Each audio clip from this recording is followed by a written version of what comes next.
Over recent months, Network Rail has been undertaking essential work to secure the railway that runs through Folkestone Warren, where our engineers have been strengthening the sea defences and repairing the drainage system.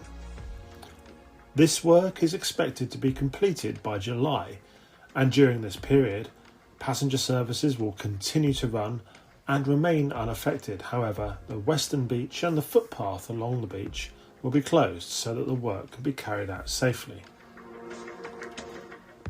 There is a long history of landslips at Folkestone Warren, with ongoing movement for many years.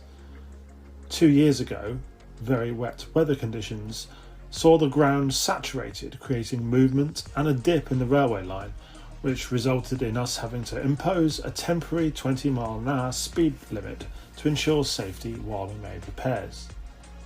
Alongside this, we closely monitor the area with hundreds of ground sensors that share real-time data and alerts, allowing us to caution or stop trains if movement is detected.